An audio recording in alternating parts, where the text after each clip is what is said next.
ప్రభువు పేరిట మీ అందరికీ ఈ రాత్రి కాలపు శుభములను వందనములను తెలియజేస్తున్నాను. ప్రియులారా, పరిశుద్ధ లేఖన భాగమును మనము చదివినట్లయితే ఆయన మరల మన యందు జాలిపడును, మన దోషములను అణిచివేయును, వారి పాపములన్నిటినీ సముద్రపు అగాధములలో నువ్వు పడవేతువు. మీకా గ్రంథం 7వ అధ్యాయము 19వ వచనం. ప్రియ సహోదరి సహోదరులారా, చదవబడిన లేఖన భాగముని రాత్రి మనము పరిశీలన చేసినట్లయితే ఈ రాత్రి ఈ వాక్యము వినిచిన మీకు ఏదైనా అసమాధానము, అశాంతి, తెలియని బెంగ మీకు కలుగుతూ ఉన్నా, మీ పరిస్థితులు మిమ్మల్ని కృంగదీస్తూ ఉన్నా, ఈ రాత్రి ఈ వాక్యము వినిచిన నిన్ను బలపరచడానికి, నిన్ను ఆదరించడానికి, నిన్ను ధైర్యపరచడానికి తన స్వరముతో నీతో మాట్లాడుతున్నాడు. నేనున్నాను కదా. నీ కన్నీటి పరిస్థితులను, నీ అసమాధానాన్ని, నీ అశాంతిని, ప్రతిదాన్ని నీపై నుండి నేను తీసివేస్తానని, నిన్ను విడిపిస్తానని దేవుడు నీతోనే మాట్లాడుతున్నాడు. కాబట్టి ప్రియులారా, ఈ రాత్రి ఈ వాక్యము వినిసిన నీవు నీ భర్తను బట్టి అయినా, నీ భార్యను బట్టి అయినా, నీ బిడ్డలను బట్టి అయినా, నీ తల్లిదండ్రులను బట్టి అయినా కృంగిపోకు. ఎందుకంటే నీ పక్షముగా ప్రభువు ఉన్నాడు. ఆయన నీ పక్షముగా ఉండగా నీకు విరోధి ఎవరు కూడా ఉండరు. కాబట్టి ఆయనని బట్టి ధైర్యము తెచ్చుకోండి. ప్రియులారా, ఈ రాత్రి మీ జీవితంలో ఏ కలవరమున్నా, ఏ భయమున్నా, ఏ ఒడిదొడుకులున్నా, ఏ పరిస్థితి ఏ విధముగా ఉన్నా భయపడకండి. మీ ప్రతి పరిస్థితిని సృష్టికర్త అయిన దేవాది దేవుని చేతులకు అప్పగించండి. ఎందుకంటే ఆయనకు అసాధ్యమైనది ఏది కూడా లేదు. కాబట్టి సమస్తాన్ని ఆయన సాధ్యపరచబోతున్నాడు. ఆయన మరల మన యందు జాలిపడును, మన దోషములను అణిచివేయును, వారి పాపములన్నిటినీ సముద్రపు అగాధములలో నువ్వు పడవేతువు అన్న వచనము ప్రకారము, ప్రియులారా, నేను నిరాశలో ఉన్నాను, ఇక ఏముందులే నా జీవితము, నేను పడిపోయాను అని అనుకుంటున్నారా? నన్నెవరు క్షమించలేరేమో, నా మీద ఎవరు జాలిపడరేమో, నా జీవితము ఈ విధముగా అయిపోయింది, నా దోషమును బట్టి, నా పాపమును బట్టి నేను పడిపోయాను, దేవుడు నన్ను విడిచిపెట్టేశాడు అని అనుకుంటున్నావా? లేదు ప్రియులారా, ఆయన కనికరము చూపుటయందు సంతోషించేవాడు గనక నీ పాపమును బట్టి నిరంతరము ఆయన కోపించుకోడు. ఒకవేళ నీవు నీ పాపమును బట్టి ఆయనకు దూరమైన మరలా నీవు ఆయన దగ్గరకు వస్తే ఆయన నీ యందు జాలి పడతాడు, నీ దోషములన్నిటినీ అణిచివేస్తాడు. ఇక ఎప్పటికీ కనబడకుండా నీ పాపములన్నిటినీ ఆయన సముద్రపు అగాధములో పడవేస్తానని ఈ రాత్రి ఆయన నీకు వాగ్దానము చేసినాడు. అవును ప్రియ సహోదరి సహోదరులారా, ఎంత ప్రేమ కలిగిన ప్రభువును మనము కలిగి ఉన్నాం. మనము సేవిస్తున్న ప్రభు క్షమించడానికి సిద్ధ మనసు కలిగిన ప్రభు. క్షమించండి అని అడిగినా కూడా వారు చేసిన తప్పును జీవితకాలమంతా గుర్తు పెట్టుకోవడానికి ఆయన మన వలె మనిషి కాదు, మానవుడు కాదు. ఆయన నీ పాపమును బట్టి నిన్ను శిక్షించకుండా, నీ పాపముల నుండి నిన్ను విడిపించడానికి, నిన్ను శుద్ధినిగా చేయడానికి, నీ పాపాన్ని, నీ శాపాన్ని ప్రభు సిలువలో మోసాడు. ఆయన నీకు బదులుగా నీ పాపమంతా సిలువలో భరించాడు. మరలా నిన్ను క్షమిస్తాడు. భయపడకు. మరల నీపై జాలి చూపిస్తున్నాడు. ఆయన నీపై కనికరము చూపించడానికి నేనెంతగానో సంతోషిస్తున్నాను, నేను ఇష్టపడుతున్నాను. ఈ లోకములో ఎవరు నీపై కనికరము చూపటలేదా? అయినా సరే భయపడవద్దు, నీపై కనికరము చూపిస్తానని సృష్టికర్త అయిన దేవుడు ఈ రాత్రి ఈ వాక్యము వినిచిన నీతోనే మాట్లాడుతున్నాడు.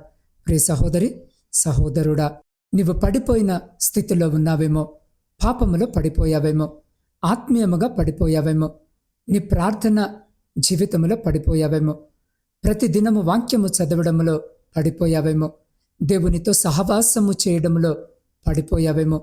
నీవు పడిపోయిన స్థితిని బట్టి నీ సొంత వారే నిన్ను వెలివేసినట్లుగా చూస్తున్నారేమో. నీవు చేయని నేరమును కూడా నీపై వేస్తూ, నిన్ను అవహేళన చేస్తూ, నిన్ను చిన్న చూపు చూస్తూ, నీ సొంత వారే నిన్ను వెలివేశారేమో.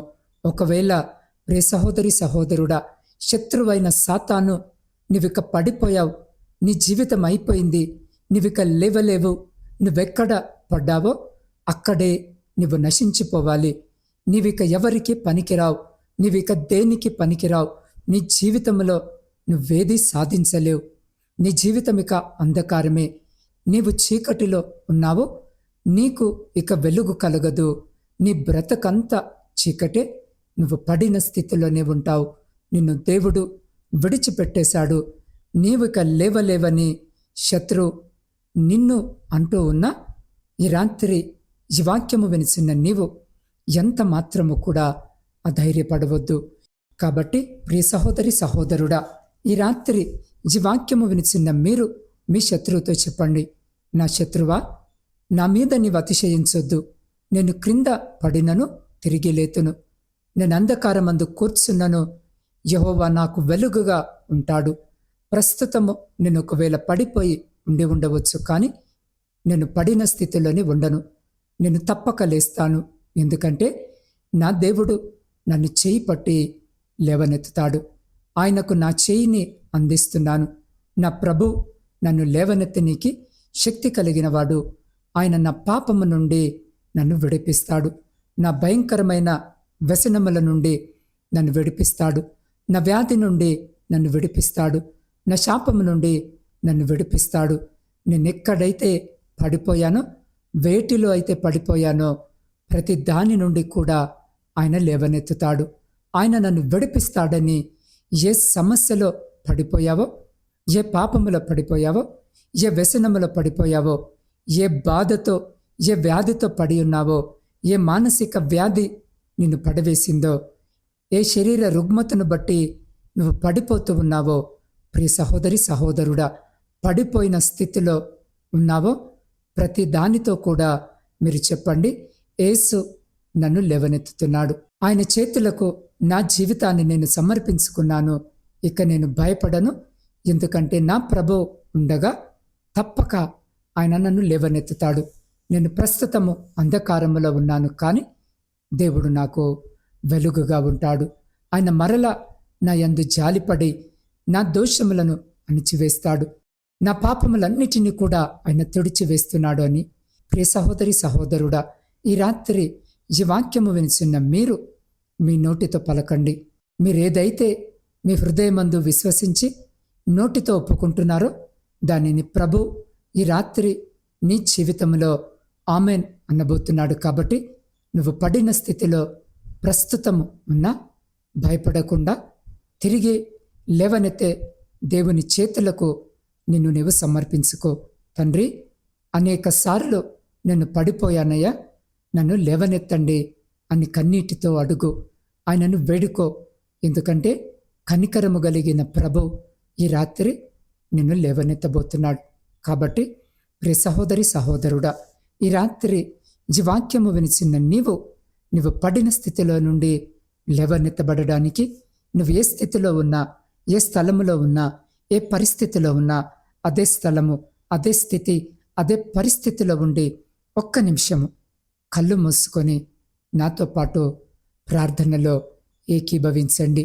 సర్వమును సృష్టించి సదా ఏకరీతిగా పరిపాలించిన మా ప్రియ పరలోకపు పరమ తండ్రి, మీ శ్రేష్టమైన ఘనమైన ఉన్నతమైన నామానికి స్తుతులు స్తోత్రాలు వందనాలను చెల్లించుకొనిచున్నాం. దేవాద్భుతమైన రీతిగా మరొక మారు ఈ రాత్రి మీ వాగ్దాన వచనము ద్వారా మీరు నాతో మాతో మాట్లాడారు. తండ్రి, ఒకవేళ పడిపోయావా, భయపడవద్దు. మరలా నీ యందు నేను జాలి పడుతున్నాను, మరలా నిన్ను క్షమిస్తున్నాను, మరలా నిన్ను లేవనెత్తుతున్నాను. నువ్వు ఏ విషయంలో పడిపోయావో అక్కడి నుండి నిన్ను లేవనెత్తి ఉన్నతమైన స్థితిలో నిన్ను నిలబెడతాను. నీ చేయి నేను పట్టుకుంటున్నానని వాగ్దానము చేశారు తండ్రి. అయ్యా, ఎంతమంది ఈ రాత్రి ఆ మాట నమ్ముతున్నారో, ఎంతమంది నా ప్రభు నన్ను లేవనెత్తుతాడని విశ్వసించి నీ చేతికి వారి చేతిని రాత్రి అప్పగించడానికి సిద్ధపడ్డారో ప్రతి బిడ్డను పట్టుకోండి అయ్యా, గట్టిగా పట్టుకోండి. అనేక సార్లు వారెక్కడ పడిపోయారో మరలా అక్కడే పడిపోతున్నారేమో, లేవనెత్తండి. పరిశుద్ధాత్మడా నడిపించండి.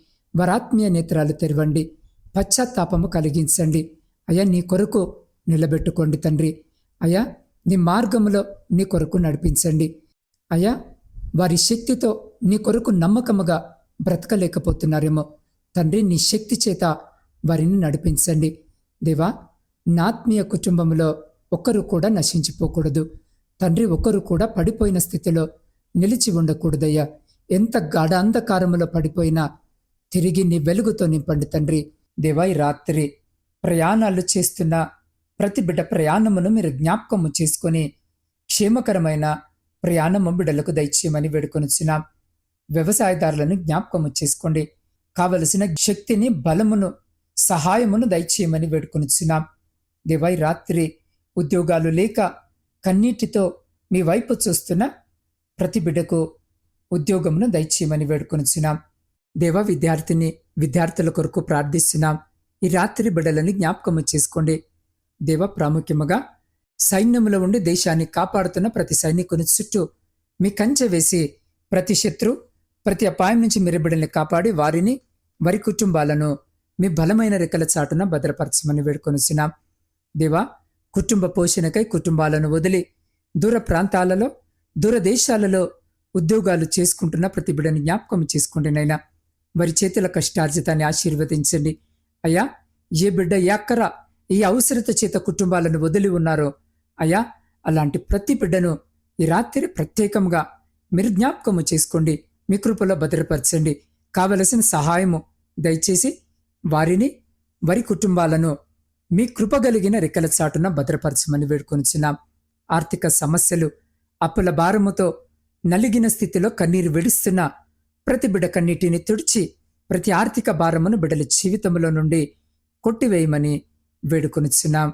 దేవా, వివాహాలు జరిగి సంవత్సరాలు గడుస్తున్నప్పటికీ గర్భఫలములు లేక కన్నీటితో ఈ రాత్రి మీ వైపు చూస్తున్న ప్రతి బిడ్డ గర్భాన్ని ముట్టి బిడ్డలకు గర్భఫలము దయచేయమని వేడుకొనిచున్నాం. దేవా, మీ సేవకులు, సేవకురాండ్రు, వారి కుటుంబాలు, వారి పరిచర్య అంతటిని ఈ రాత్రి జ్ఞాపకము చేసుకొని దీవించి ఆశీర్వదించి ఏ ప్రాంతంలో మీ రక్షణ సువార్త అందించబడుట లేదో అలాంటి ప్రాంతాలకు నీ బిడ్డలను నడిపించి బిడ్డల ద్వారా అనేక ఆత్మలు రక్షించబడుటకు మీ సహాయము బిడ్డలకు దయచేయమని వేడుకొనిచున్నాం. దేవా, వృద్ధుల కొరకును, వితంతుల కొరకును శ్రమలు అనుభవించిన ప్రతి బిడ్డ కొరకు ప్రార్థిస్తున్నాం. ఈ రాత్రి బిడ్డలను జ్ఞాపకము చేసుకుని బిడ్డలతో మీరుండమని వేడుకొనిచున్నాం. దేవా, వివాహాల కొరకు సిద్ధపడుతున్న బిడ్డలను జ్ఞాపకము చేసుకోండి నైనా. వివాహాలు జరగక మీ సహాయం కొరకు చూస్తున్న బిడ్డలకు కూడా కావలసిన సహాయము దయచేసి బిడ్డలను మీ కృపలో భద్రపరచమని వేడుకొనిచున్నాం. సొంత గృహాల కొరకు ఆశ కలిగి ఈ రాత్రి మీ వైపు చూస్తున్న ప్రతి బిడ్డ కోరికను తీర్చమని వేడుకొనిచున్నాం. దేవా, ఈ రాత్రి నా ఆత్మీయ కుటుంబ సభ్యులందరినీ మీ పరిశుద్ధ పాదాల చింత పెడుతూ ఉండగా ప్రతి బిడ్డను మీరు జ్ఞాపకము చేసుకొని అయ్యా, వారి ప్రతి ప్రార్థన విజ్ఞాపనను మీరు ఆలకించి వారి ప్రతి న్యాయమైన కోరికకు మీరు సమాధానము దయచేయమని వేడుకుంటున్నాం.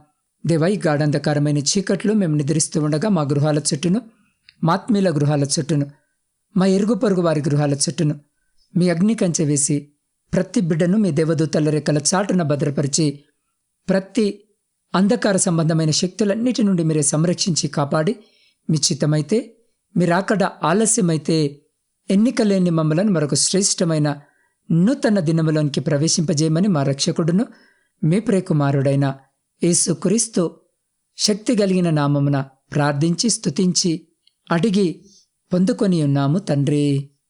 ఆమెన్.